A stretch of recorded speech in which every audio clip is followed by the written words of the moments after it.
best today. I'm having a little congestion and my throat is honestly kind of sore. So I wanted to just share with you guys just a quick little recipe, just one that I might throw together, kind of based on my symptoms that I'm having. The first thing I plate here is some pine. I actually was able to harvest this up north near where I have some family here in California. So I have already picked this. This has been dried. So some pine. It gives a beautiful flavor, similar to maybe something that people might associate with Christmas. And it's really high in vitamin C, even higher than oranges, and it's really interesting to me the way that people don't really pull more toward the pines. Although this one here is not ponderosa. I've heard that the ponderosa pine can be mildly poisonous. I personally don't really know how we can ingest that much with a tea, so I'm not really sure. In any case, it's really interesting. The flavor, the piney flavor, it almost has like a citrusy smell and taste, and I mean, I just kind of associate that with the vitamin C. Maybe I'm crazy. So the first thing I'll add to my tea this morning is some pine, and again, this is for vitamin C because I'm just not really feeling my best.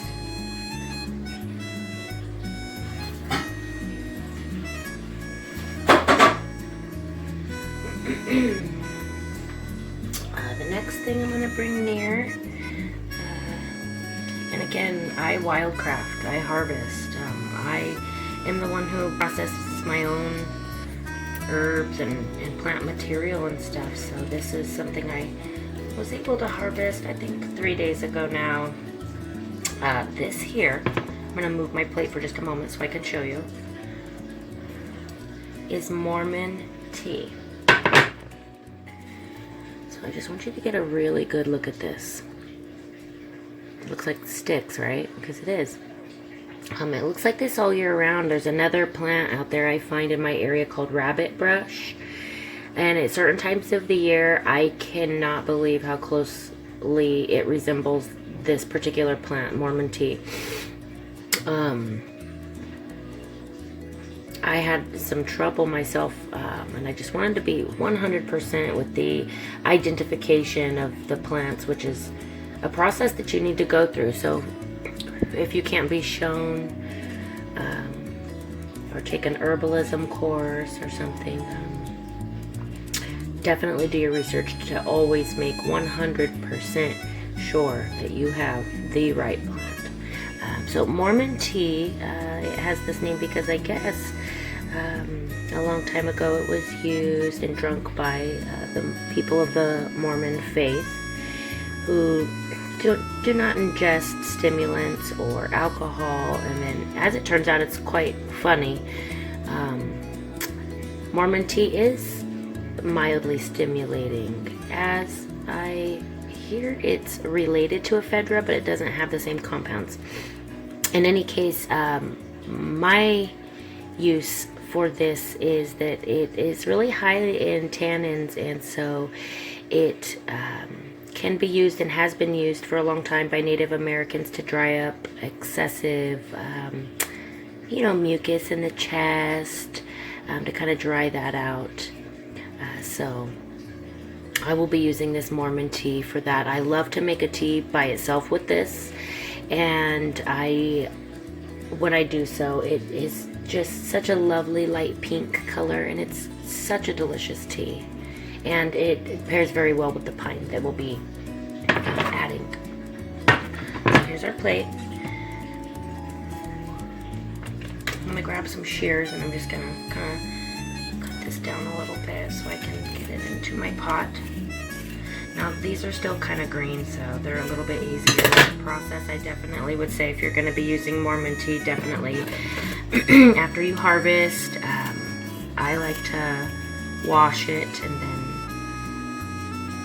can let it finish its drying process. Just because you might not want any little bugs or extra dust. Totally understandable. But if you do wait until your Mormon tea is already dry, it's a lot harder to process down into usable pieces. And again, this is not telling anyone what to do. I'm just telling you what I do for me and my family. So like if my kids have a cold, they're not feeling well,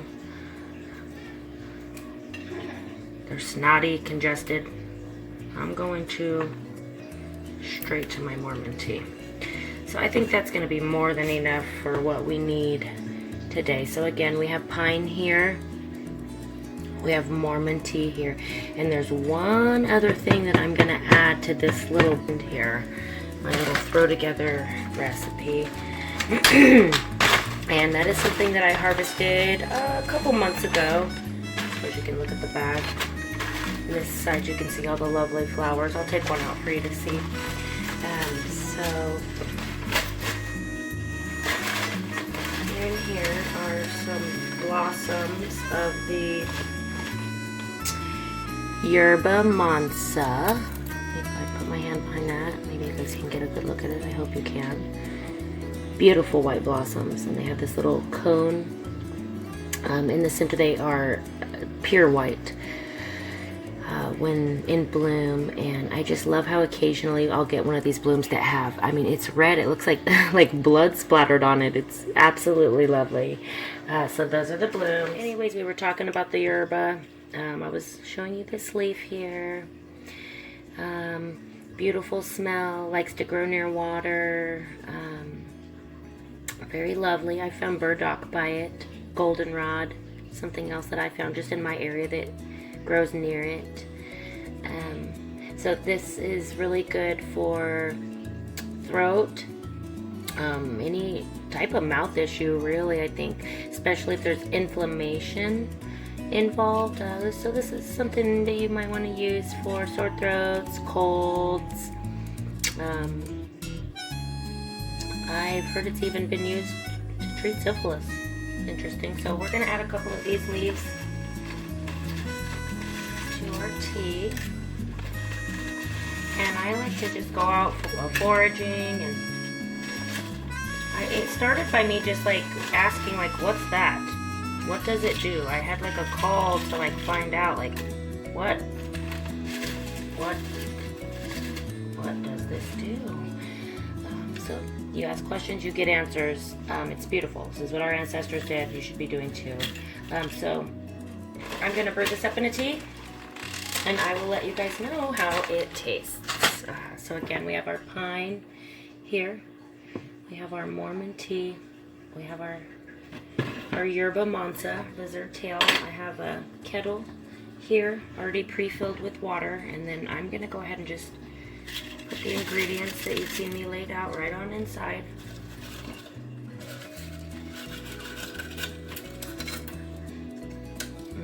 It's pretty flowers.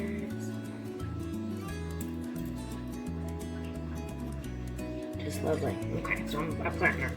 And you know now. Again, here's our Mormon tea. I'm going to put this on over the heat. We'll come back.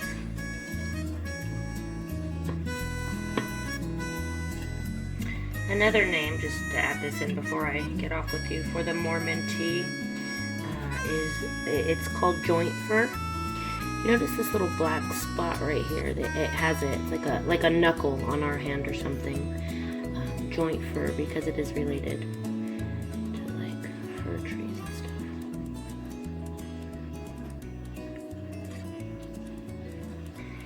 Nice little tip for identifying it. We'll be back.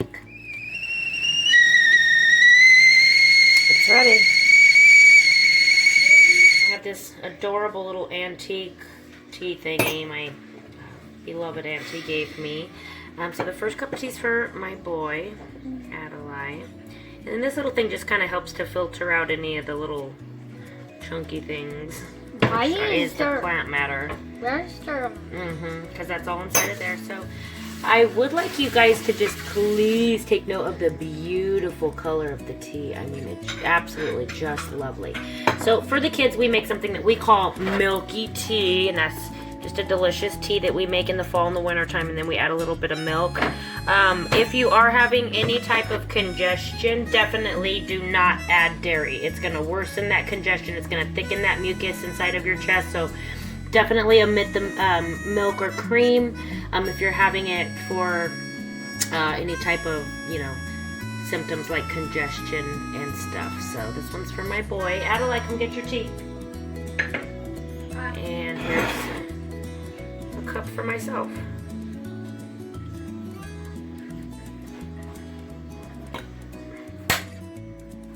There's literally nothing in this life better than wildcrafting and just having that hands-on connection with nature, in my opinion.